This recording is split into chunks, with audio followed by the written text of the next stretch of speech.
It's 6:05 p.m. We'll call to order a regular meeting of the Board of Education. Let's stand for the pledge. Pledge allegiance to the flag of the United States of America, to the republic for which it stands, one nation, under God, indivisible, with liberty and justice for all.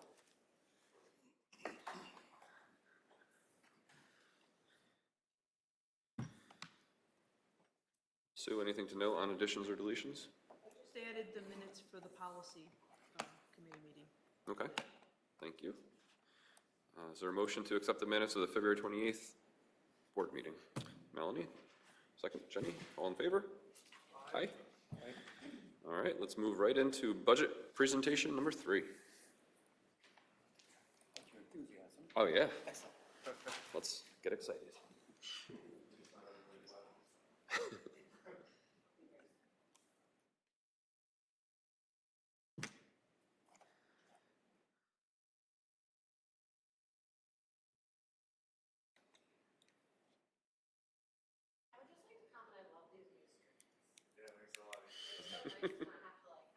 Yeah, I know. People moving around and all that kind of stuff, yeah. So this presentation is attached in board docs if anybody wants to follow along in front of them. So tonight, we're going to review this is the third presentation of our budget proposal, and tonight I'm going to review the operations and transportation and 2 capital projects. So first, we're going to review operations. And first, let me kind of explain how my slide is set up here. So the bottom there is, as you can see, is what we had last year as a 23-24 budget number. And then the 24-25 is our proposed budget, and then the difference in the percent increase. That is, and the stuff that I'm going to review on top, that's not everything. That is kind of the big ticket items that is worth mentioning. So operations. This line includes salary, contractual, and supplies for the district office, the business office, HR director, and maintenance and operations. It also includes items like the district insurance and the BOCES admin fees. So as you can see, we're proposing an increase of a little bit under 150,000. And the main items that are within this are first the equipment increase for building and grounds. We'd like to increase it by $20,000. Right now it's at $100,000, so we'd like to increase it to $120,000. And this is to purchase a new truck and 2 new floor machines. Myself and Bill reviewed our replacement plan, and we feel like it's necessary just to increase a little bit this year to stay on track. And feel free to interrupt if you have any questions. The next line is maintenance and operation contractual increase. So we had a proposal for a new nature trail behind Peter B., and it was supposed to be in a grant. And we were unable to gather what we needed to gather for that in a timely manner to use the grant money for it. So we'd like to continue that project, but this year we'd like to put it in into the general budget. So we would like to increase the contractual line by $35,000. Next is the overall increase of the salaries, and this is the salaries for everybody under operations. Again, that's the district office, the maintenance and operations, and the business office. So we did see a small increase to that amount, only about 2% or right around 63,000. Some of the things that did affect that was, one, last year we had to budget a number for the CSEA negotiations that we were still under. So we had to budget kind of a higher number. So we ended up coming below that number. So any increase there is kind of offset a little bit. Also, we had a lot of change over in the maintenance and operations department. We had some senior employees leave and some new employees coming. So we had some differential there. Sure. Back up to the nature trail. Yeah. The increase for $35,000. That's not the total cost, is it? No, that was just to increase to the total amount. So was the whole thing originally slated to be done with a grant? Yeah, it was, and unfortunately, we weren't, it was for the Carissa grant, and unfortunately, we couldn't gather all the information that we needed to gather to make that happen. So in order to make that happen, is there a grant we can apply for, or are we moving forward with just budgeting for it? I'd like to move forward with budgeting, because I think a lot of people we kind of promised it to the public, What's the cost on it? $35,000. Okay, so that is the total cost? That's, yeah, I apologize, I Okay. thought that was the total line item. that All you right, no, asked. no, no, okay. No, that is the total, I believe the total cost. Okay, of so, it. okay, that makes sense. And then in the operations for the salary increase, does Yeah. this include as a director, the new director of transportation? Yes, there's an estimated number in there. So my question is, if that offering salary is higher than what the previous one, It won't be. It's budgeted at the highest amount. okay, Yeah, gotcha. yep. Missed it. So Which- what, okay. if you don't mind, Go ahead. so what he asked was, one, you're talking about the transportation part? Or you, Yeah, whatever he said I missed, sorry. so what he asked was, we have a new we're going out for a transportation director. Yes, okay. So he basically asked what I was budgeting amount, and what Okay. happens if we hire someone higher than that amount that I budgeted. Okay. But I budgeted the highest amount we could. That's included in that salary increase line there? Yes, Okay, yep, perfect. that Thank includes you. all that, yep. Thank you, sorry about that. Yep, no, good question. So to move on to the BOCES communication service, so we actually decreased this line. We had a transition last year between our old communication director and the new communication director. So we reached out to BOCES and got some additional hours to help that individual and help Dr. Bailey when we didn't have somebody. So now that we do have one in place, we can lower that, and we don't need as much help as we have in previous years. What's that? We still do need help? Yeah, so even they with help that us with person? some of they do our budget newsletter. Okay. Some other things that was kind of calendar, yeah, some of Okay. the higher level stuff that we don't have the ability to do. Okay,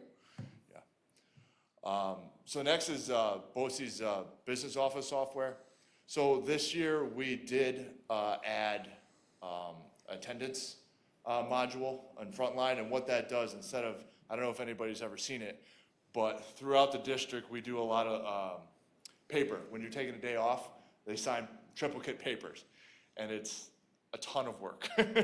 And to try to reduce the work on that, we implemented a new software program that eliminates, it's all digital, and we're starting to implement it now. And then the next step for next year, we're trying to do more digital, less claim forms, all that kind of stuff. So there's an estimate to increase that for those two programs, and we will get aid on that as well, for BOCES aid for those two items. did you say it was called Frontline? So Frontline, there's, Okay. you know, I know what you're, Yeah. Frontline has many different things, so Okay. it's Frontline Asset Management, Okay, right? because I'm seeing it from the so. special ed teacher perspective. Yeah, absolutely. So Where I go Frontline for has, IEPs. I don't know, like 10 different things you can do. IEP, yeah. Okay, So yes, it's one of their Okay. suite items. So we did increase that to kind of improve productivity. Any questions on operation? And again, we're looking at about $150,000 increase year over year. All right. Transportation. So this budget, again, set up the same way as the previous document. We're looking at actually a 6% decrease from previous year, and that is for the great work of our previous director and his team. We're able to decrease our contractual transportation by $450,000 because we brought a lot of runs back in-house, which is awesome. And if you look at that, you think about that, that's 4 teachers, almost, 3.5 teachers. So that's pretty significant. So the work that they're doing, and that more than pays for the new software that we're getting for that department. So that's pretty cool. So this decrease, we still are going to be able to staff all 52 members of the Transportation Department. This also includes 6 vacancies for the bus drivers. We do have to budget for those amounts just in case we do get additional bus drivers. So we have to be fiscally responsible and budget for those. If we don't see that towards the end of the year, we'll try to allocate that to something else. But we know going ahead of time that there is 7 spots that it's not tied to anybody at this point. We also have one vacant monitor position. Gonna have to go back up. No, at this point, we're good with what we have. Contract transportation, this is as of this morning. At this point, we do not need to see contract transportation go up at all.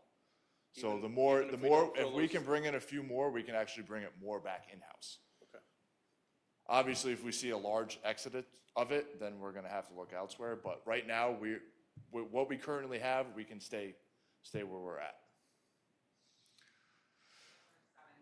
We're currently trying to fill? Yes, absolutely. Yeah, Mr. Stanton and myself interviewed one today. So Oh, great. already has all of her license and everything like that. So as long as she passed the physicals and all the other requirements, she'll be good to go very soon. So, Excellent. yeah.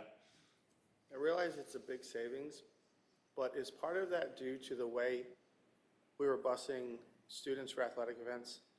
Because I understand the savings, but sometimes having 2 or 3 different teams and even teams going to practice, going from here to Delmar bowling, to be on a run and then dropped off late at the end of that run, maybe saving money, but it doesn't seem like necessarily the best way to transport them, so. So I think we're talking about 2 different things here. So you're talking about field trips where sometimes we have to contract out because we don't have enough drivers, it's like when they leave. Not field trips, I'm talking about athletic events. It's things like- okay, athletic events. So what I'm saying is we're not picking up, bringing an outside run in-house to bring a student home to a different district instead of contracting that out. So what I'm saying is, do we have a bus driver going to take a contract back in-house instead of that bus driver doing a run of our students to a sporting event? So no, the biggest problem is when these people leave for sporting events, it's the time during dismissal. Okay. So that's the issue. So we don't have, and it would still be an issue even if we brought these, if we had more drivers and kept them contractual, some of the contracts, then it could still be an issue. But it's the timing of it. If someone has time to come back and then go bring the kids out, but most of these times they need to leave practice, right after school. So that's the biggest issue. That's where we're running in, where sometimes, hey, if we don't have enough people, we have to contract that out. Those other contracts that I'm discussing are for private school. Okay? So we do need to add 2 new minivans. This is part of our replacement plan. And they're not gonna cost $52,000. That's an increase to the to the equipment line. Just wondering where you're. We also need to upgrade a wheelchair lift on one of our buses. It's fine now, but it's starting to deteriorate, so we wanted to get a nice upgrade for it. Salary, we're looking at for everybody, $155,000. Again, for a whole department, that's not a lot. Again, what our saving is what we estimated last year was a little bit higher than what we expected because the CSEA contract was still outstanding. So you'll see a kind of a small increase there. Lastly, propane. We historically looked through propane and we feel like it was over budgeted the last few years. So we can safely believe we can drop it by 20 grand. So again, we are looking at just the transportation department as a decrease of 257,000 or 6%. And that does include all the software, all the upgrades that we continue to plan to do. So, any questions on transportation? Okay, so moving on to the capital projects here, and I do have Bill Schramm here if if I misspeak, I'm hoping it's okay that he can, if it's okay with the board, kind of speak a little bit more on detail about the project. But, so, last year, we added to the budget a 100,000 transfer of capital. And what that is a capital exception project. And what this is you're limited to $100,000 every year to do a small capital project within your district, but you'll get aid back the next year. So currently, right now, we just about finished a capital project over in the middle school where we replaced the water heaters. So once that's done, we'll file for it and we'll get back the $72,000 on that next year. So it's good to kind of keep that going. So what we're asking for this year is to do a VFD upgrade at the high school, and I'm going to do my best to try to explain it to you. So we'd like to add the VFDs to the heat plant circulator pumps at the high school. So our heat plant has 3 circular zones. Pumps are set up in an active and passive configuration to allow for pump rotation during the heating season, and also available in event of a failure. Pumps are currently switched, which slams up and off. That rapid on and off event creates a rapid pressure and a shock to the system. As a result, we do not allow our building management to manage these pumps and rotate and switch them manually when required. So adding a VFD will allow the pumps to gradually start and stop and result in less strain on the system. So I will say that Bill and I reviewed our building condition survey and also with our architect to see what our needs are for the district, and we do believe that this is the best option for the money right now, is to upgrade this, because if we don't, there could be some more catastrophic things that could happen. And we have some concern about that. Couple things I like to note is it's not a budget increase. It's already in the budget from last year, so the transfer of capital line will still be at $100,000. And again, we will be seeing a state aid increase of $72,000 from this year's project. So basically, we're able to do a $100,000 capital project for $30,000. Bid? I'm sorry. Is this something that goes out to bid? Yes. Yep. We'd have to bid out the contractors. Jesse, what does VFD stand for? VFDs? All right. Variable frequency drives. Got it. Look at that. Variable frequency what? Drives. Drives? Yep. Okay. So basically how I understand it, and Bill sat a long time with me, is instead of like, you have a pipe, right? Instead of slamming it open like this and letting it flow, it slowly brings it out, so it doesn't have a lot more pressure on the system. But again, we reviewed the building condition survey, and we both and worked with our architect about the needs of the district, and we believe this is the highest need for that kind of price point. Sure. Heating, ventilation. The board was interested, I think in the fall, maybe over the summer, taking a hard look at air conditioning in the buildings. And I don't know if that's been done yet, but I think we'd like to see that done. And I'm not saying that we want to upgrade all the air conditioning, but we want some information on what that would look like. Okay. We can definitely follow through with I believe we mentioned it to our architect. Okay. We've been kind of stressing them out a little bit with different capital projects and the EV buses and that kind of stuff, but we definitely will mention to them. Okay. And bring back up that we want a study done. Yeah. And to- Thank you. To add on that, I mean, I think specifically the areas of concern would be the music and art rooms in the elementary school, which we understand get kind of unbearably hot in the beginning of the school years. Is it one particular building or multiple My buildings? understanding is it's both elementary schools. Okay. And That those was rooms one- get yeah. kind of so hot that the teachers sort of can't use them in the first, when we have sort of that heat wave and inevitably right around Labor Day, they become almost unusable, and then the teachers are kind of using other classroom spaces and things like that. So I Okay, just want to so make sure. we'll make those a priority. That was one area, but I think also the second floor of this building, This one? there was concerns. Okay. yeah, So at those the high two school. would be the two. we'll do a study, and then, you know, we'll have them Yeah. present to you guys, so Yeah. you get the full picture. Okay? Thank you. Yep.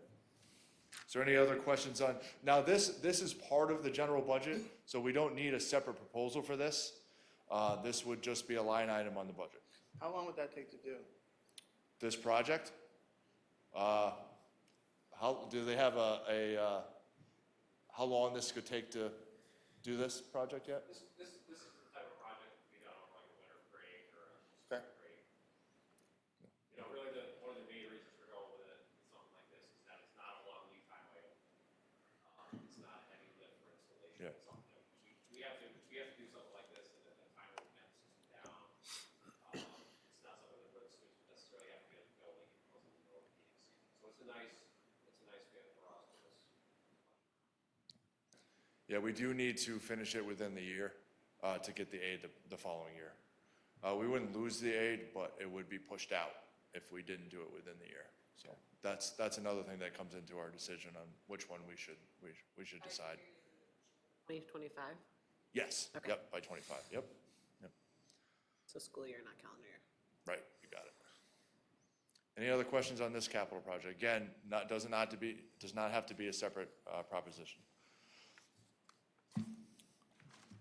This next capital project, on the other hand, does need to be a separate proposition. So before Craig left us, Craig being our former transportation director, I sat down with him for a long time and reviewed our bus replacement plan and asked him, which buses do we need to replace and all that. We looked at it, and we looked at the runs that we reduced, and we came to the conclusion that we don't feel like we need to purchase any additional buses at this time,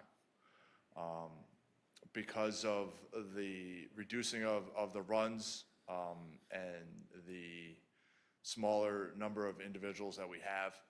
We feel like that we can push this out actually a few years with the buses that we do have. So I would like to take the funds that we usually allocate to purchasing buses to invest in the transportation's infrastructure. And this would be going towards more of the EV buses.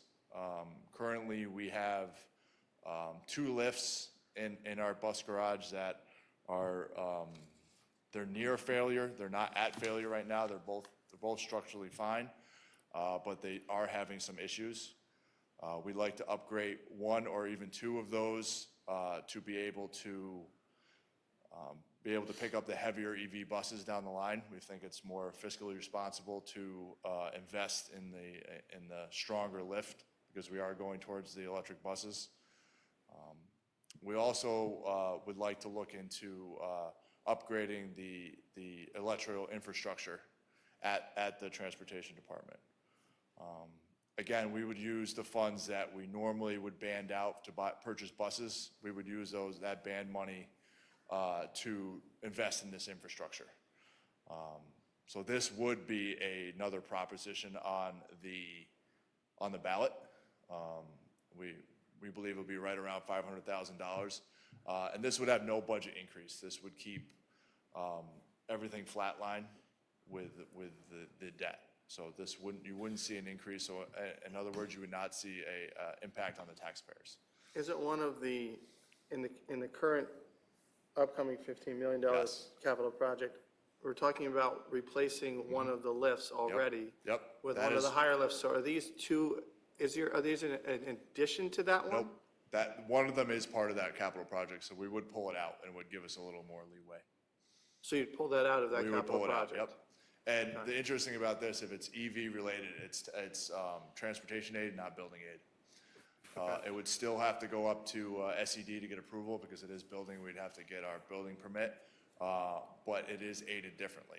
So that would free up, because it was considerably, I forget how, it was considerably a lot more money. Yeah. Than a So regular lift, this so is one that'll- of the techniques that, we decided might be a good idea. So that money would be available to do some of the alternates? Yep. Okay, Yeah, or give us a little more cushion if our bids come in higher. okay. Yeah, so absolutely. How realistic do you think that price point is? You said you wanted to look into upgrading the electrical So, system, like, I are those will be things honest with you, doable?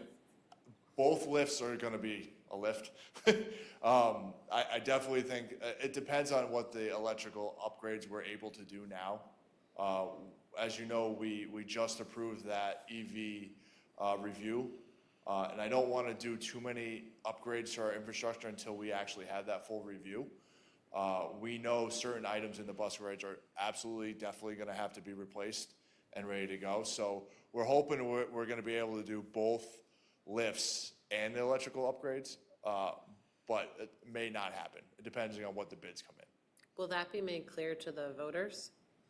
Because if they think they're getting 3 things and then they only get 2, It's a good it point. could I seem a could, bit so when I misleading. put the proposal together, I will put in, what we'll do is, we'll do at $500,000 and we can do an alternate for another lift. If the bids come in low enough, that's what we'll Okay. do. So we'll put 1 lift and electrical components.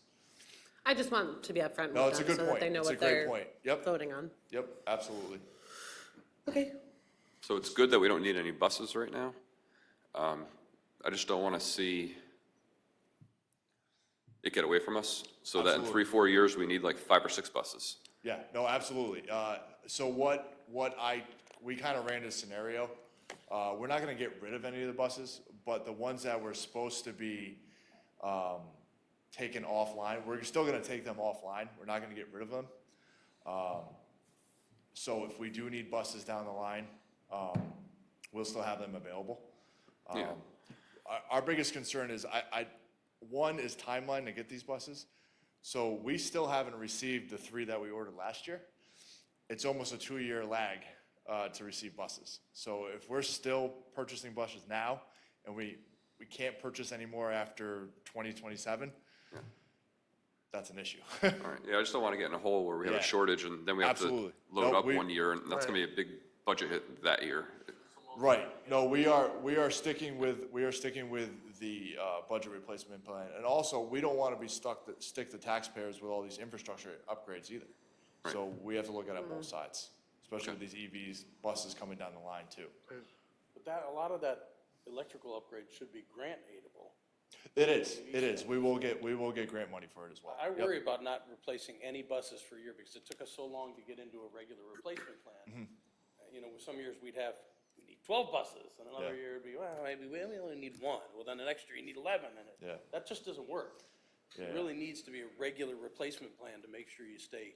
Yeah, we are sticking with around 3 buses a year, so the whole plan is to keep that the debt at the same level. That's the whole plan, right? We don't want to see, hills and valleys, because that's when it messes up your budget. So if no buses replaced this, or 3, it's about a 2-year lag.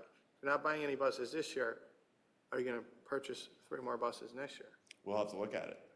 I don't think we need to, personally.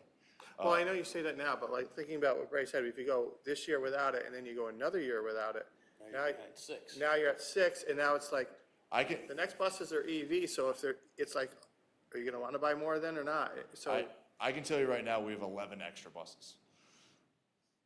So, Extra is in spares that they use occasionally, or no, extras in? like just extra in that there sit in the never- parking lot. Drive by that when you're during dismissal. Look how many buses are still sitting there. Is that because we don't have drivers to drive them? Could be one reason, but also we reduced our runs. But if We we brought didn't those adjust. 7 drivers in that you say we're short, But we don't have additional runs. So you can pull in more drivers, but we still have the same amount of runs. we could bring about more contract runs. Right, but we have the few buses left. That's in play. Ultimately, the hope would be to bring all the contract runs back Absolutely. in-house, Absolutely. have those 7 drivers and only So- have 4 extra buses. So But we would they all have- need a big bus, all the runs that you're gonna bring in? Right, that's Because they're a not good all point. necessarily a That- full bus run, if they're at private schools. And also, Right. yeah, so we are, and part of that is we're replacing the minivans. Right. So that is part of the replacement plan. So we're not totally, not totally going by the plan. So those lifts are how much a piece? I believe last time they were around 200. But we just got a new price that was a little higher. 1,000 more than a regular bus. So you're looking at lifts that are on state contract around $200,000. And that's to lift the weight of the EV buses, which, That's an upgraded lift, yes. There's one option to just replace in kind what we have now. Right. And the other option is to What's the lifespan on a lift, do we know? We have two now, two more or less, one is 30 years old and one. Whoa. So they're getting to the end of their useful life. One that's 30 years old, they have to be inspected every year, obviously. Right, yeah. Pass a safety inspection if they're not in danger of hurting someone. But they're getting, that 30-year-old lift is getting to the end. Sure. It's served its time. I'm just a little leery about the whole EV thing, because I know that they're saying it's gotta be done, but I'm still hearing that the bus companies will take 35 years to replace all the buses in New York State. I don't, So, I don't disagree with you, but I think we need to we don't want to be stuck in the future saying, oh man, we have to increase all these infrastructure needs and we have to buy all these buses and do all this. Right. I don't want to get stuck like that. but I don't wanna be the guinea pig that says, okay, we're gonna jump on it and get the EV bus now. We're not and then getting the bus, everybody else gets held we're off. increasing the infrastructure. We're not buying any EV No, I buses. know, but Right. the infrastructure too, is gonna change based on what happens in the next few years. with the buses. Absolutely, and that's why we decided to pick the lifts and the electrical upgrades. So it's not anything that's, we basically are gonna need these anyways. So that's why we made the first decision to purchase these items and not, super, stuff for EV chargers or anything like that. What's the current deadlines for the EV? So you can't purchase any new buses by 2027, and then everything has to be EV buses by 35. Which right now is physically impossible because Yeah. they can't produce them in time. So they're gonna have to change those deadlines. Yeah, they are. So right now, we can't purchase any new No, we can now. fuel-powered buses after 2027? You got it, yep. So wouldn't we want to purchase a good number of those before that? We have enough now to ride it out. I just don't want to push off bus purchases several years, because But I I think also we, don't want to, you don't want to purchase bus just to purchase a bus. agreed.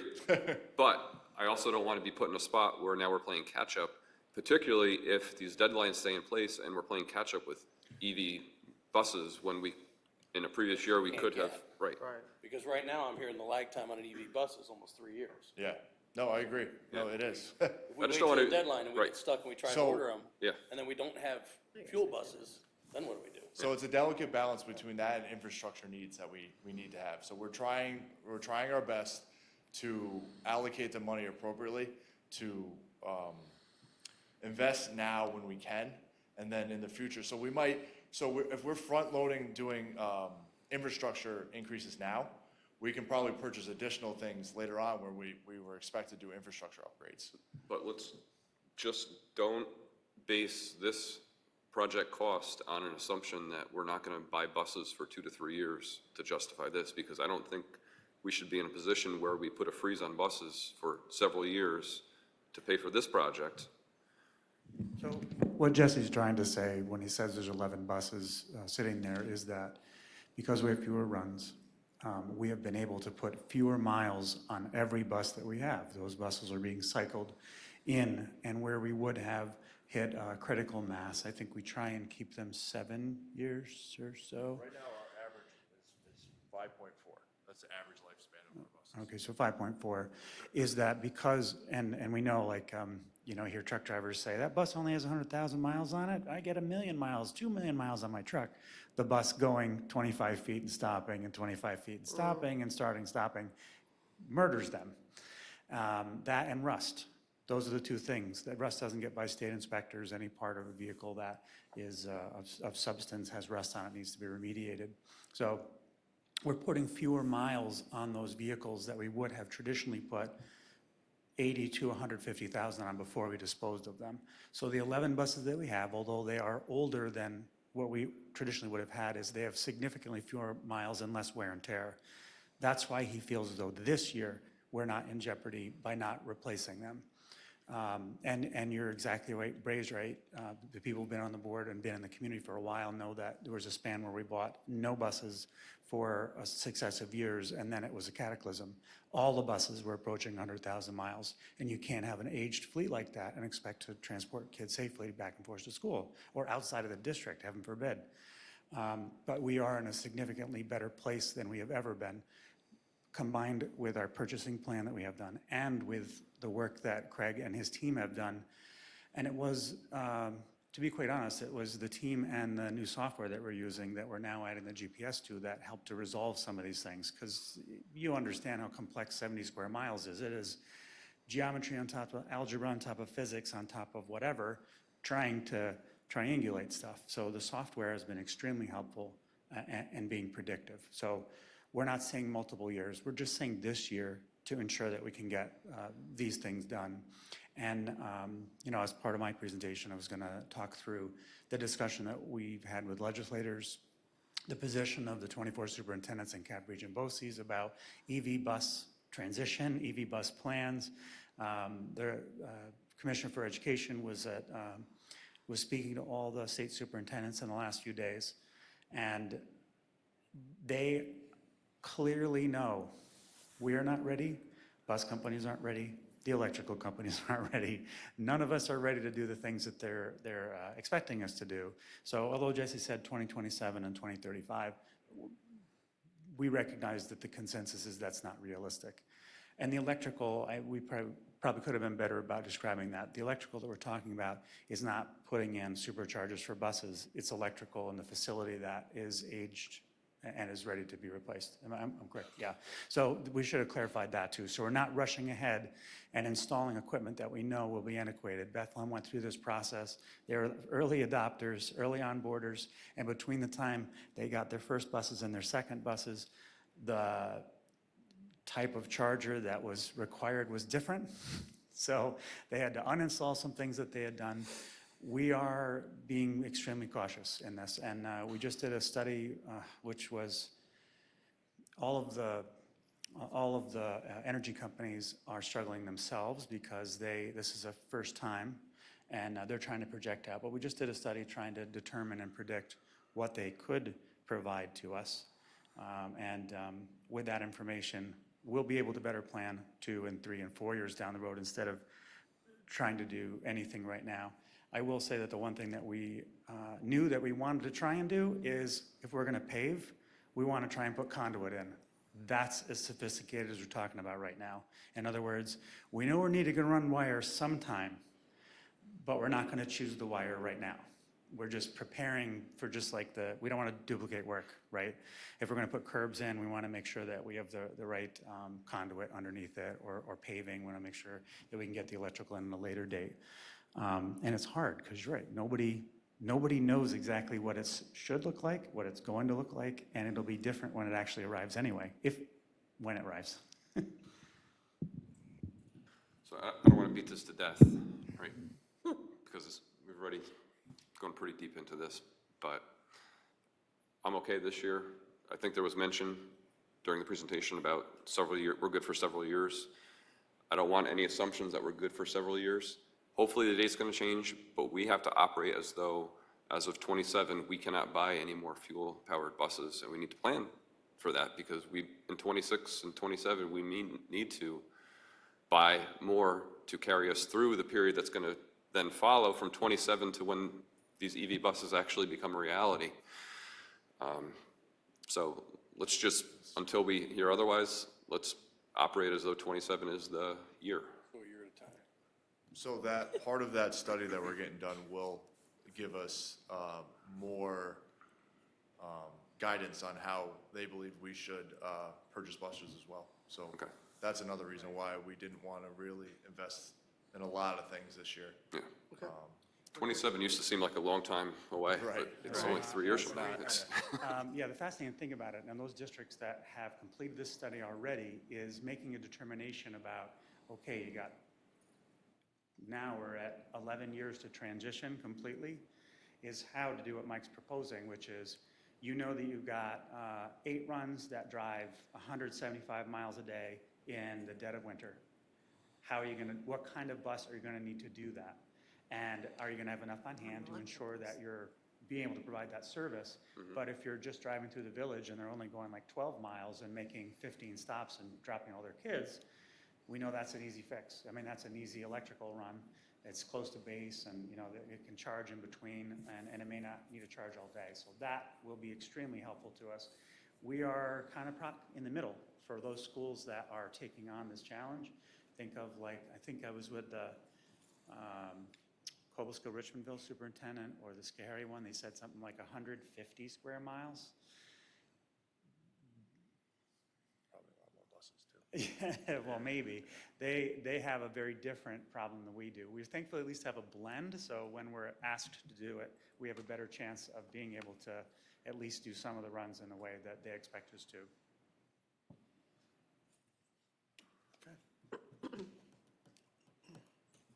Do we have any more questions on that? I do about this screen. Just so I'm clear, because I'm not, replace the lifts and upgrades. Now, did you just say that we're gonna do the heavy-duty lift out of the capital project and not out of the other funds that were set aside to do? So this whole project would be a small capital project. Okay, are we doing one lift or two? We're gonna try for two, but Thank you. if we can't afford it, we'll only do one. But we should try for two. Yeah, absolutely, yep, If we're gonna be that close, we Yep. should try for it. yep. Any other questions? Is the board okay with moving forward with making this a proposition, additional proposition on the I'm okay. on the I budget? just- I'm okay, I just want to reiterate that we make sure the public knows what they're actually investing in with regard to the electrical system and if there's enough additional funds to do all that. I just Okay. wanted to make it clear so You got that it. there isn't a confusion on what's being requested. Okay, Because we sit here and listen to you, but unfortunately, they don't. yeah. We'll make sure that they're aware of it. There'll be a spread in when Yeah. we do our budget newsletter regarding this. Yeah. Yep. Okay. So our presentations for the next two, we only have two left. It's going by pretty fast. So next week's gonna be curriculum and instruction, and health and safety. And then the final one will kind of put everything together, what is the three-part budget proposal. So by that one, we'll give you recommendations for tax levy, where we believe state aid is gonna be.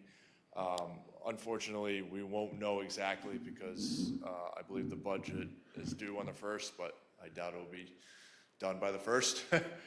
So unfortunately, we won't know exactly what the state aid is at that point.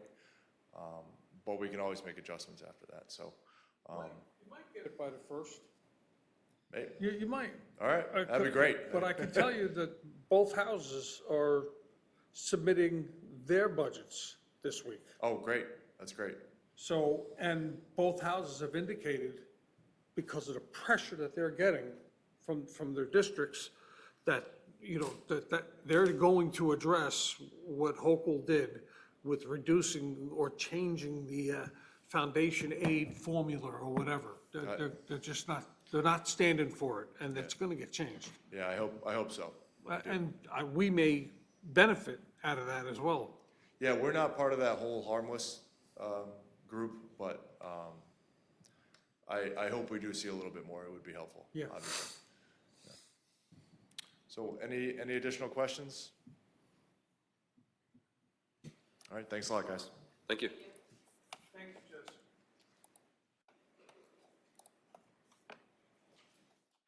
And Dr. Bill. All right, we got 5 business considerations on the agenda. Is there a motion for one or more? Thanks, Jenny. Second?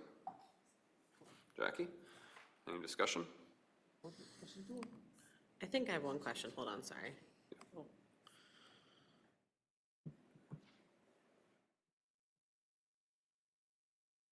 So for 6.3, the agreement with Chelsea Place Psychological. Oh, no, I'm sorry. Children's Neuropsychology Services. In their thing, it says they have a cap of the amount, and then they say, but they may go over the cap. But they say that they discuss that with you guys. I just want to make sure that that's something that we'll be mindful of, and I don't want to deny it by any means. I just want to make sure that if they're charging more. We'll set up a PO for not exceeding this amount of money. Okay. So if they wanted to exceed that, they would have to indicate that with us. Okay.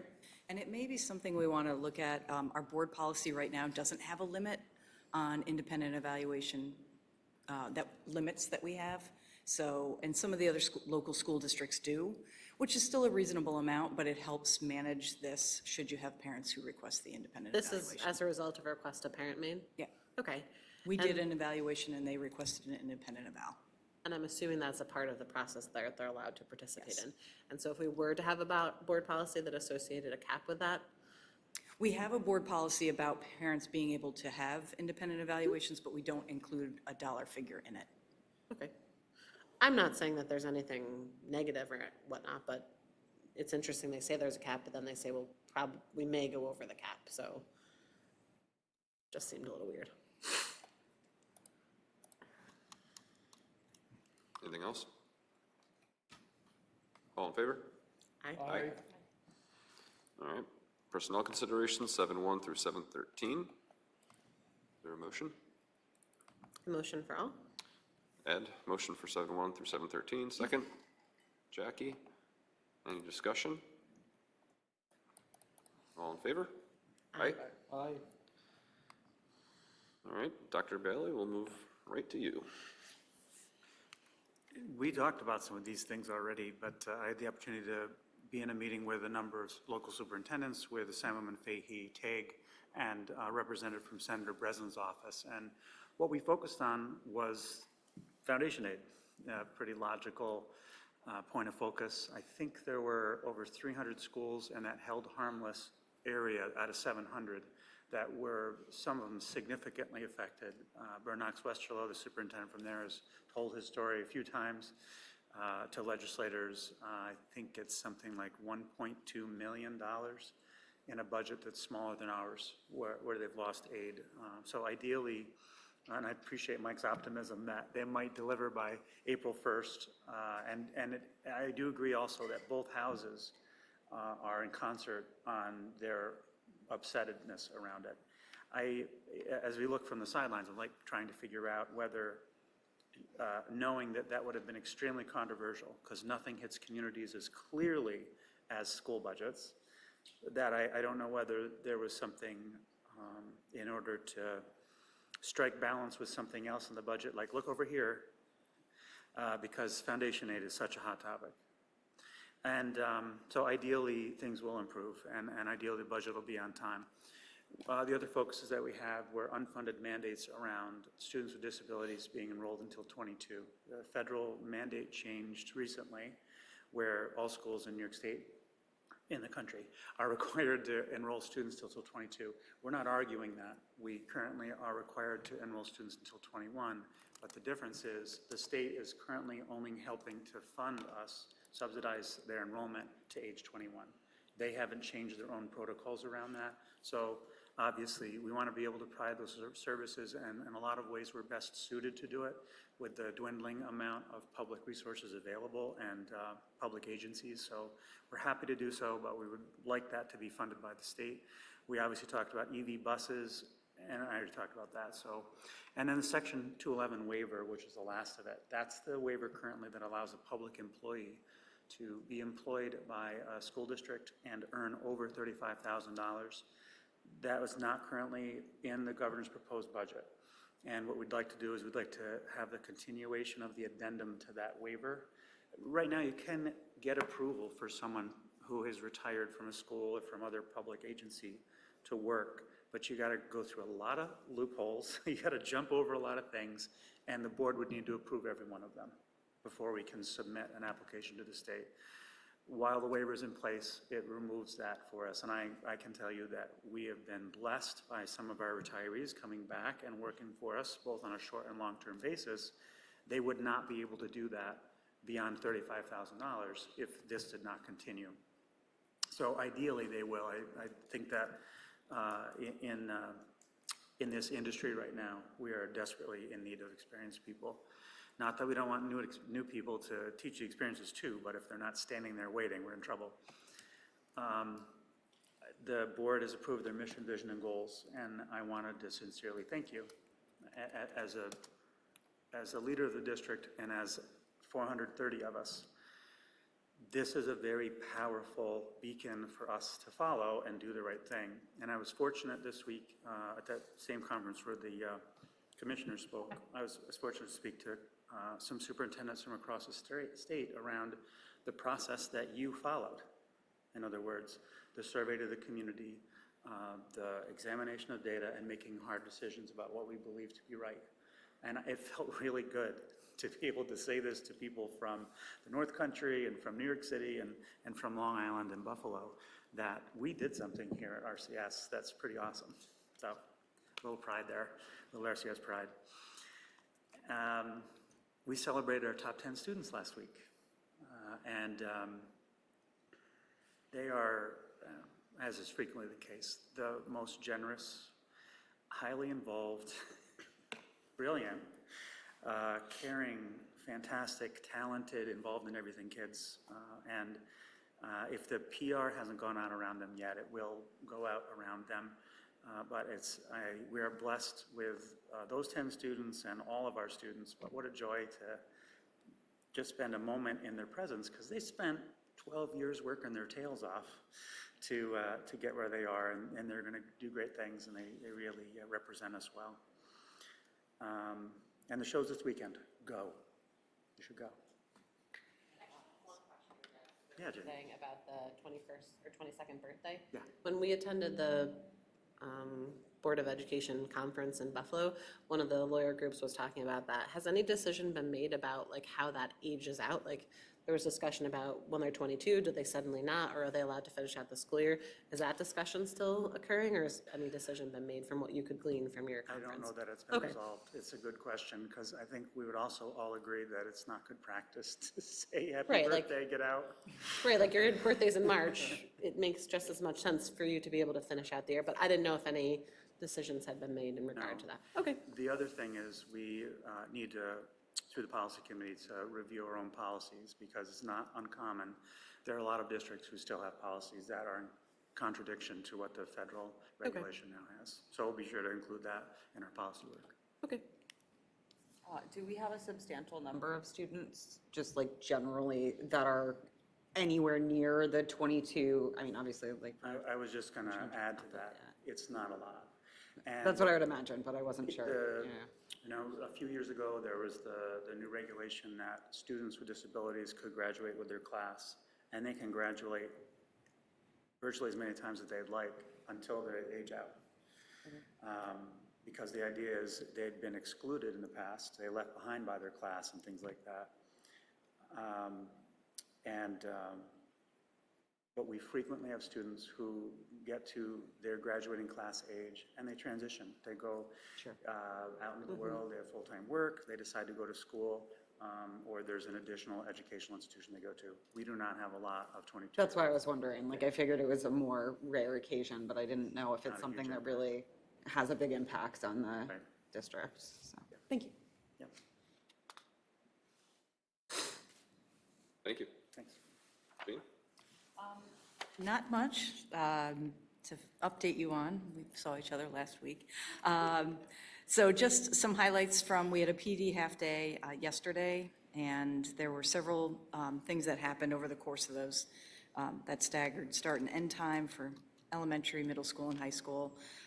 We had a couple of sessions running around instructional technology tools that Kara Buckley and Lara Hoteling both ran, elementary and secondary. I did a testing, New York State test proctoring overview with our TAs and BAs, just to talk with them about what might happen should they be called upon to do that proctoring. We had a group of folks who are continuing their TCIS refresher. That is the de-escalation and restraint training that we have for our staff members. Integrated co-teach strategies, so we had some teams of teachers working together to do that work with our BOCES coach. We did do some synergy training for TAs. They now have access to log in and be able to enter discipline referrals. We started with them, and it's very similar to what the teachers are able to do, but they do work with kids as much as our teachers do, so they've been waiting for that. And Seth Stanton ran a really brief training on the frontline attendance, and it was very well received. People were actually starting to use it as we were in the meet. So I think teachers are really going to appreciate the ease of use, and even being able to see their own accounts and where their standing is. So I have a CCS, a curriculum content specialist meeting tomorrow, so I'll get updates as to the independent department work that happened and bring back some of those highlights for you. And that's it, yeah. Case for the discipline referrals, is that also for them to be able to put in a positive referral for a student? Like, are those tracked in Synergy at all? They are not. Synergy doesn't have that capability, so all the schools created basically Google Forms so that they could enter those, which quite honestly is easier to use. Okay, that's fair. I just wasn't sure if it had both capacities. Can I Yes, Go back to the TCIS training. yes. Is there not, during the school year at all, offered the full course? No. We've actually talked about this quite a lot. Yesterday and earlier. The full training is 28 hours, so it's 4 days, 4 full days. And I think at one time, that would have been something we would have been able to do if there was, not a substitute shortage. So what they've been doing, what they did last summer and what we plan to do this summer is actually offer it during the summer for folks so that they can have that solid block of time. I just have a real problem with the ICM teachers not being TCIS trained. That seems, as a former ICM teacher, that seems like a really big problem to me. Also, are any of the admin trained in TCIS? Okay, I wondered that, but We've actually had some conversations around, it is an incredibly thorough program, and it absolutely meets all the criteria for I agree, I've been de-escalation and through it. restraint. But it also is very rigid in the number of people that can be in a training, how often folks, because once you are certified, you also have to do 10 hours annually. So these are the folks who were already trained that have to maintain their certification. So we've been trying to, and I know just from conversations that that RCS has used some different programs in the past, and we are continuing to look at that because well, we used to have a TCIS trainer on staff. and we do, we have 3 right now. Okay, So why can't they Why train can't people they- mid-year then, if we have them on staff? Is that It's time. It would be the for staff members' the time? staff member and the staff members that would be pulled out to do it, because and we don't have the substitutes to cover for them. Because they can take a group, 1 trainer to 10 folks, so that would be 11 people out for 4 days, all at the same time. Well, do we have 11 people that need it? If it's just, is there a lower end limit to how many teachers or staff members that individual can have in their training Oh, session? yeah. How many, There's how only- few can they have? I would think as few as 1. Okay, that's what I was asking. I didn't know if they had yeah. a minimum number that they had to have No, for just a participants maximum, or- yeah. So I mean, if I we would know think you there's would one have to have teacher at that that least 2 falls because to. of the takedown training, but But if one teacher falls into that slot, you're essentially looking for 2 places to 2 substitutes. And if they're in a classroom where this is a technique that's going to be utilized on a regular basis, it would seem beneficial to the classroom and to that teacher themselves to be able to participate in the training, especially if we have trainers on site. Is that an option? I mean, if we're looking to replace 3 people to ensure the safety of the students in these populations, that seems a great use of their time. It's definitely a consideration. And we've even talked about the training that leads up to the restraint is incredibly valuable for any teacher. You wouldn't be, like if we did a modified version of that for all staff members on PD days, just to reintroduce how to interact with kids would be, so you wouldn't be necessarily certified, but you would absolutely have a skill set that right now I think a lot of our teachers would appreciate. I don't object to that at Yeah. all. What I'm saying is, to Mel's point, is if we have a teacher who is an ICM teacher and they do not have the training and we have the capacity to train them, why wouldn't we take advantage of that opportunity? Because you're putting that teacher in a situation where sorry to keep pointing at you, you're putting that teacher in a situation where they're relying on others to be able to do something that Right, should and also they be a part can't of their role. support the TAs underneath them to And if, Yeah. so be take that as there two people. physically. Yes, even if they have some of the de-escalation techniques, if they are not TCIS trained, they cannot physically Right. handle a child. And I can't imagine being in that situation with my TAs my- and not being able to assist. So my follow-up question to that is, a takedown requires 2 trained individuals? Correct. Do we have 2 trained individuals in these classrooms that can take a child? I hate We saying have that, take down a child. TAs. Okay, so there are at least 2 people in the room that could do this if needed. In each school there are, and often, Yes. and there's other teachers Okay. who get called in, yeah.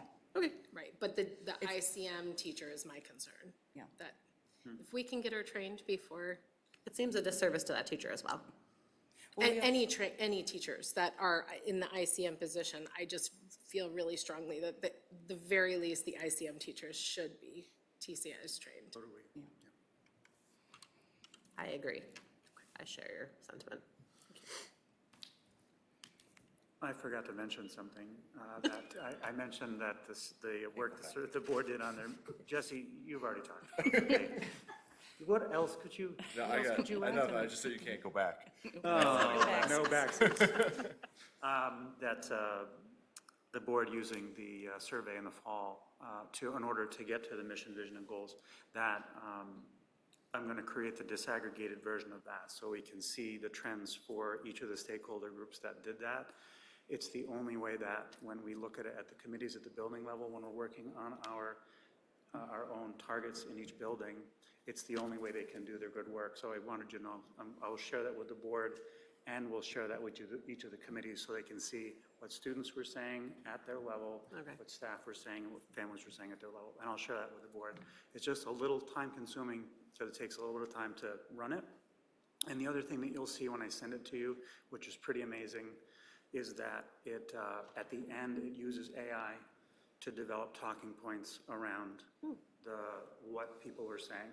Because, you know, we've all looked at spreadsheets of 160 responses, like reading through, trying to like, oh, this person said starting school on time, and this person said absenteeism, and the AI looks at the sum total of it, and it says the general consensus of participants is that attendance is important, and here are some of the highlights of what they said. So I'm looking forward to that. It's a super powerful tool, and it's really it's a different way that our committees will be informed, rather than having to guess what people meant through a spreadsheet. So I will share those with you. Sorry, Jesse. I only have one thing. So we did find out today or yesterday that our Smart Schools Bond Act was approved. So that means we can move forward with doing the swipe access for some of the instructional spaces.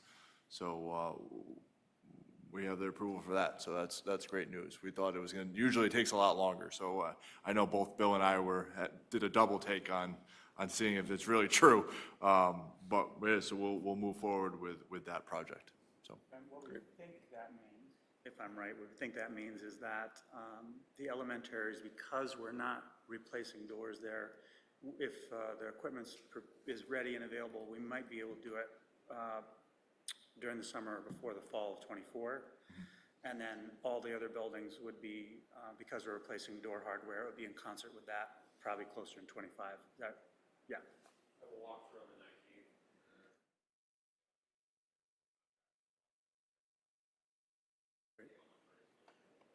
Yeah. Thank you. That's all I got, thanks. Thanks, Jesse. Anybody have any new business items? May go along with something that we're going to talk about, so if you want me to wait, just let me know. But I have been approached multiple times by different individuals inquiring about why the school can't be used by outside organizations on breaks. So I'm just doing my due diligence and bringing the issue forward.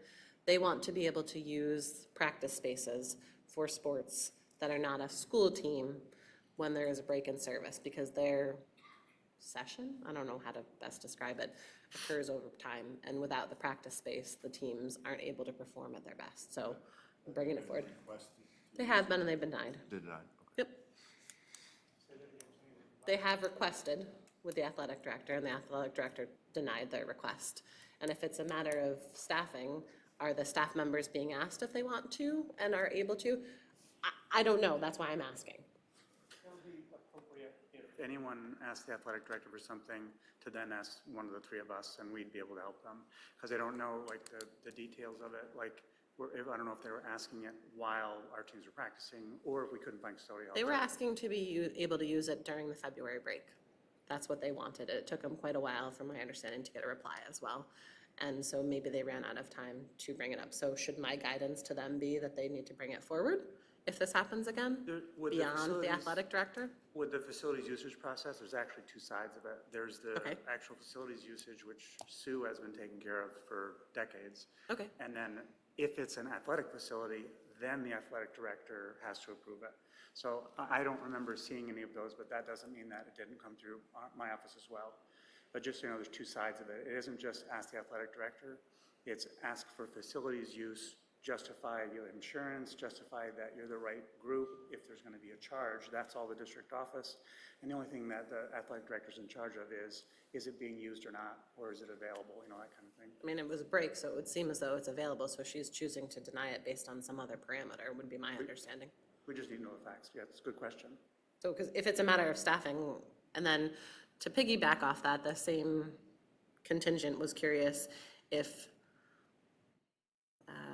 I guess there were negative outcomes from previously allowing some outside agencies to use the field, and those same organizations have different leadership now and are curious if their ability to host things could be re-explored.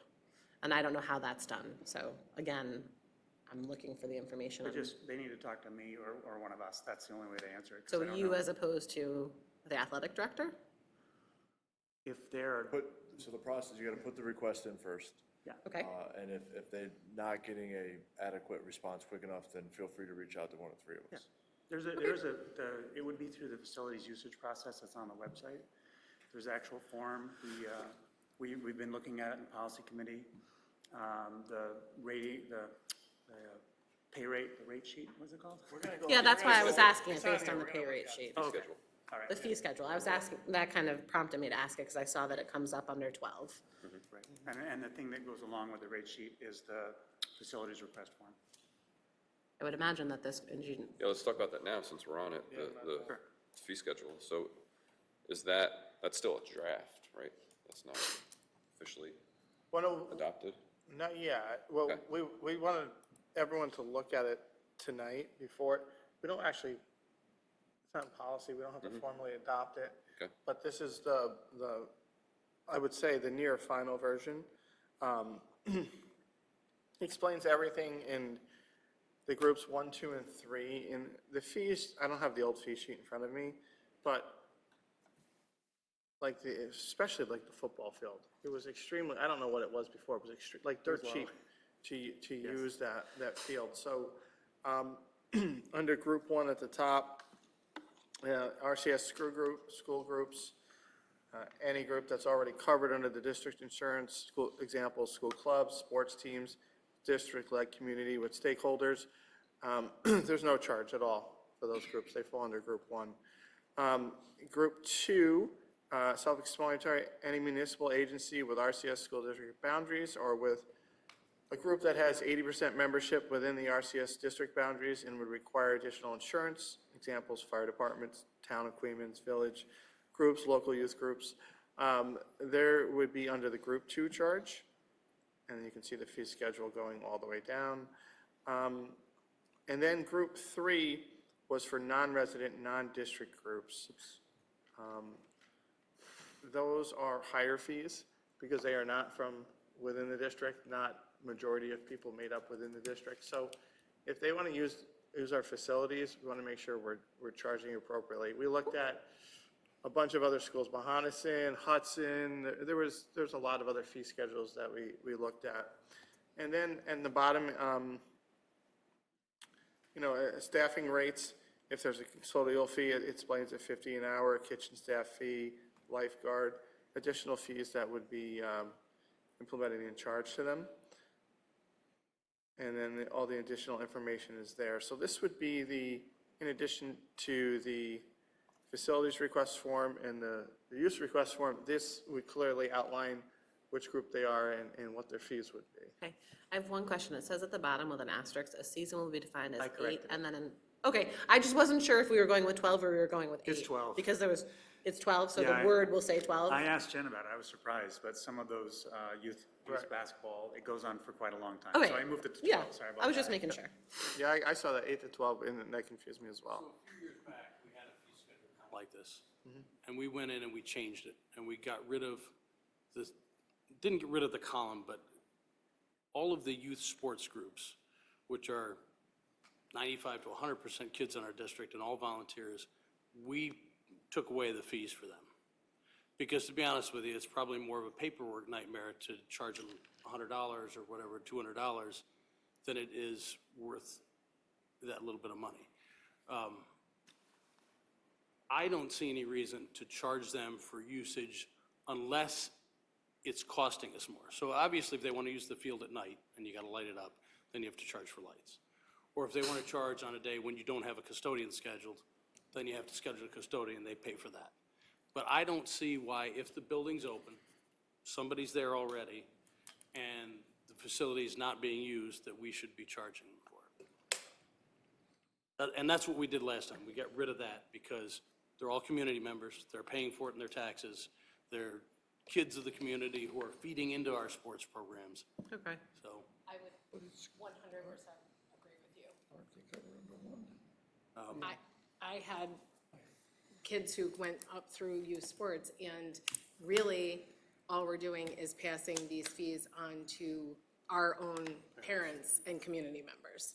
So we say that we're charging the groups, but really, now the groups are gonna have to pay, which is coming out of our pockets. And in addition to that, if we did in-state fees, there are already registrations going out for some of the upcoming sports. So when would this take place if we do make them pay fees? I think it'd be okay because it's July. July, okay, I That's missed when that part. the effective date at the top said Oh, okay. effective You July. need that So at bold- least, The bold print that, no, just at the Good top. question still. You went down to the content. But I think that time frame would at least give organizations, if they needed to adhere to this, time to alter their.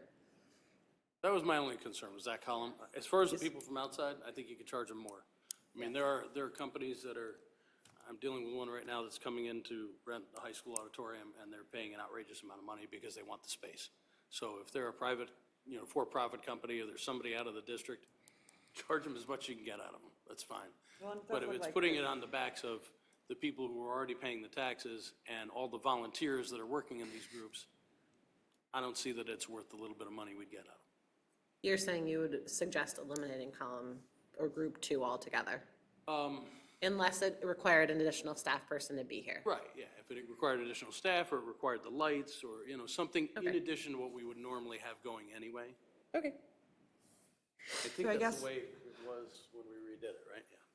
I mean, to that end, I guess my question would be, I mean, how much impact is it on the facilities? How much wear and tear are we adding by having those, if those groups are adding a significant amount of wear and tear by using the facilities, then having a cost to offset, that wear and tear piece of it, I think could be important.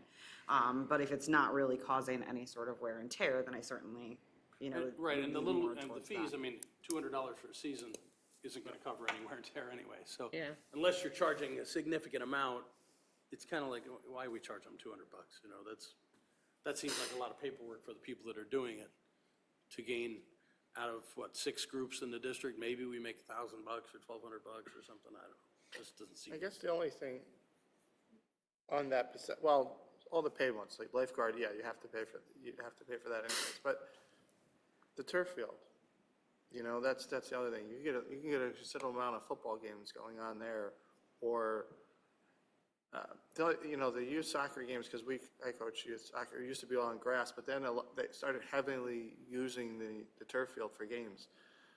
That would be my only concern, I guess, on that, because that would be a lot of use. I don't think I see what you mean, because I definitely think everybody would want to be on there. I don't understand why, because I prefer Right, grass right. myself. I don't think you're gonna wear out the turf field any faster than it would normally wear out. And if it does, it comes back on the taxpayers who are the ones paying for the youth sports anyway. So But I arguably, just- it comes back on all of the taxpayers as opposed to the taxpayers of people who are participating in those activities, which I think is slightly different as to, you know, if you're making everyone pay for a recreational group that's not part of the school, or you're making the people who are participating in it. I think that there is a difference there. Yeah, but the benefit of Because- keeping those kids off the street and doing naughty things that they shouldn't be doing probably outweighs, you know, for everybody. Sure, I'm not saying that, I'm just saying like it's not completely going to the same people paying this either way. That's a very But you can make that cost. argument for school taxes too, like everybody's gotta pay them, and some people don't have kids really in school. don't. Or they send their kids to private school. So, this isn't something that we have to approve, but it can definitely be changed. So, looking at group two, I mean, I kind of see what you mean. $10 for a classroom? What's 10, if for a someone. Somebody wants to come in for an hour. That's coming in for an hour, and they're 80% is, that's from the community. But, Would this, go ahead. so are you saying that you would start charging like PTA and PTO and PTSO to have meetings? I think those are districts. They're not. They're not. They're not. We're So good private question. organizations. I I mean, because the benefit that we provide to the district far outweighs the $10 you're gonna get for us. Correct. Because we So- invest in book vending machines and playgrounds and yeah. we pull our And weight. even if we extend it to the fire companies and things like that that are listed, again, something that benefits the whole community Correct. that are made up of volunteers, I just don't feel right charging them to use this space if it's available and we as taxpayers all contribute to it anyway. I think that probably was two things ideologically in the process. One was any one of us that uses a facility having a stake in the game. You know, I'm being charged $10 or $100 for a season to use it. I have an investment in it. And the other piece is, I know we keep saying the facility's here, why can't we do it? And you're right, the $300 is not gonna resolve any potential expenses, but when any organization is in our facility, the custodians have to clean up after it. If there is enough weight on the institution or the facilities, that means additional custodial help is hired or less is being done in the classrooms. It isn't, and the small amount of money is not the thing that balances it. So, I mean, it's not even solving that problem. But that is one thing philosophically about why we would ever even conceptualize charging a nominal fee.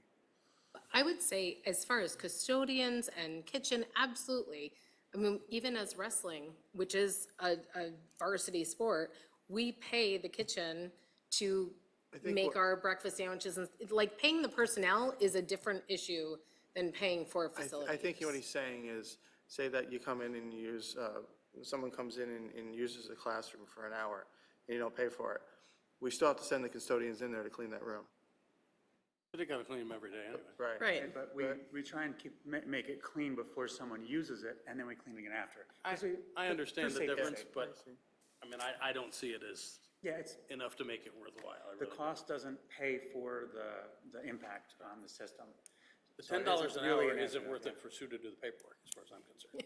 Yeah. It's just one time. So can I ask, so some of these are, I mean, relatively substantial changes from what the current charges are, and clearly the breakdown of groups is different than what it was. What prompted this change? What prompted this proposal for change? We were looking at, as Ed said, we just looked at a ton of other schools, and this is one of the things that was included in some of them. Okay. Yeah, it wasn't like, boy, we really want to make youth basketball pay something. We were just looking at the sum total of things and saying, oh, some had a 4-tier system, some had a 2-tier system, some had a 3, and we were just trying to strike balance on it. So currently do like basketball or soccer or tackle football pay? No. Okay. They used to, and we eliminated it about 10 years ago or so. And I think they were paying like a group 3 kind of, So all the ones we Higher one, looked at, I mean, we can revisit if everybody wants to, but all the ones that we look at, I don't recall, and I'd have to look at them all, I don't think there was any other school that was in group two, was allowing them to use the facilities all for free. Because we have 3 here, then there was ones with 4 groups, some had 5, but basically, like group 1 was like free almost on all the other schools. And what we're calling group 2 on the other districts, they were all charging something for people that still fell in this category. So I guess that's why we kept that, and we added the additional group 3, really, that just for people outside of it. But if you think that it's more beneficial to not charge and only charge for things that custodial fees, or if we're using if someone has a night football game and we have to have staff there, then they would have to pay for the lights and things like that. If that's what the majority wants, we can look at it again. And I would prefer that personally, to charge just for whatever labor or the lights on the I field. think that's what the old policy said, right? That we did The old- charge for that kind of stuff? yeah, but I think the rates were like really, really small. And the kitchen for the staff is a lights and- requirement, Yeah, because they- nobody outside Yeah, I of have to look back certification at it. can It was, cook in the kitchen. looking at everybody's, it was like, I don't want to say we were giving it away, but we were very much on the very low, the bottom of it, end of it. So, Yeah, I mean, I don't have a problem with, if you gotta have lights on the field, that's $50 an hour in electric costs at least, right? right. If you gotta hire a custodian to be there that wouldn't already be there, whatever that rate is, that's what should be paid, I think. So we can look at it next meeting, and then, okay, we can do that. But is everyone good with group 3? I'm fine with group 3. Except I would raise them. You would raise it? No, seriously. Not us, they're not from here. So like, Charge but them. just for example, on a turf field, someone is gonna be paying basically $300 an hour, and then if it's lights, they're gonna be paid $400 an hour at night. So, Yeah, the whole reason we started looking at it is because we were afraid group 3 was too low. That's what led us to, We were very oh, low. look at what all these other schools are doing. okay, I would say, I know that there's at least one football team who comes and uses our field for a lot of games. And if they are not maintaining their own turf, they probably have that within their, well, they were paying hardly anything to come here. right. So this So would I be- think, I agree with, This right, would I still think be more. 3. Okay, so we'll look at column 2 and just basically anything with a custodian. The only thing I'd like, I don't know if this has to be part of it, but somehow I would like to have some flexibility in there for, if there's an intermunicipal thing where we can't use our pool and we need to go somewhere else, or somebody else can't use their pool for whatever reason, needs to come to us. I don't want to say, all right, we're going to charge you, because there are situations like that. When our field was under construction, we needed a place for our home games. If somebody else in the council or close by has that, we don't want to say, okay, you can come here, but we're going to charge you $1,000 a night to use the field. So it depends on who it is. Sometimes we've entered into a written agreements with them, which Right, helps. I just want to make sure it's Yeah, flexible enough. establish There's an option, there's Yeah. always a flexible, okay. All right, so we can redo that and then come back and just show it to everybody. We've had to ask for as much help as we've offered. Right, exactly. Yeah. Okay? Then in the policy, Before we do that. oh, sorry. Are there any other items of new business? No? Okay. Anybody have anything to discuss on the old business items, or can we skip that for now?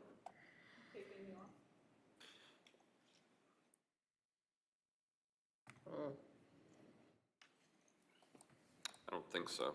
No. We'll do them all. All right, Ed. Sorry, I forgot we jumped ahead to Yeah, yeah, no that one. problem. So basically, in the policy committee meeting, when we talked about a couple of meetings ago, or gifts and donations and everything like that, I thought we were looking at the new NISBA version, and we were looking at actually our version the other night.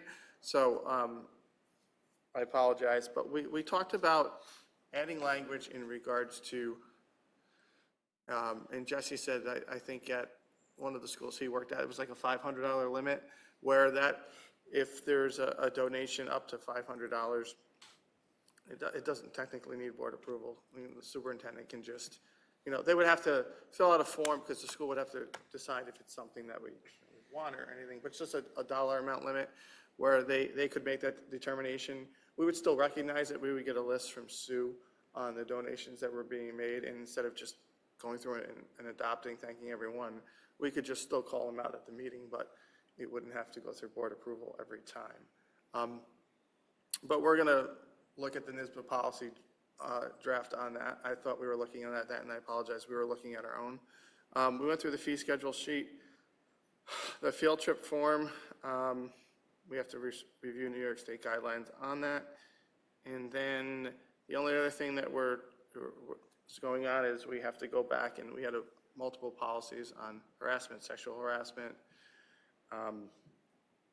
And we have the NYSBA policies from their policy book I looked over. And last conversation we had with Ryan was we wanted to try to see if we can consolidate and streamline the processes. And on the meeting the other night, Seth was very much in favor of that because he's the one that a lot of times would have to do appeals and everything. So we're going to look those back over and then go back to Ryan, our attorney, and ask him to go through those series of policies and see if they can condense them. And then we can take a look at what he comes up with and look at the NYSBA policies and decide which ones we think would be best to bring to the board for consideration. So that's where we are with policy. And we talked about moving the time because we were meeting from 7 to 8:30 at night. I don't know how we came up with 7 o'clock, but Brian, you weren't at the meeting the other night, so I said, I think it was Brian wanted 7, but I was kidding around, that was all. We meet every 3 weeks instead of once a month, so we're gonna move the meetings to 4 to 5 virtually on the Mondays that we meet going forward. That's it. All right, thanks, Ed. All right, Ted Smith, some public comments you'd like to make?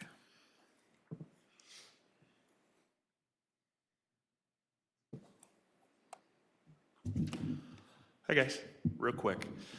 I happened to be over in the high school earlier today, and right here in the library was a pretty cool scene. There were students from both elementary schools in here doing artwork, with high school students shepherding them through it. There were about, 5 or 6 stations, great big canvases. My daughter was one of the elementary school kids, which is why I came in here. But it was really, really cool to see. It was called the Youth Art Month Summit, YAM Summit, which I feel like they should probably change that. But it was really, really cool. So I just want to make sure that we acknowledge them. There's just wonderful things going on in our schools and by our teachers, and I just wanted to acknowledge them. So that was Tina Wallace, Amber Simmons, Benny Chris, and Claire Esmond. We're all here with, I think, 65 or so elementary school kids and another 30 high school kids helping them along. So it was really cool. I just wanted to share that with you. Thanks. Thanks, Ted. All right. At this point, I'm going to propose a motion to enter into executive session to discuss information pertaining to collective negotiations under Article 14 of the Civil Service Law, and also information regarding the employment of a particular person. Is there a motion to enter into exec? Jackie? Jackie, second? Jenny? All in favor? Aye. And there will be no further action after exec.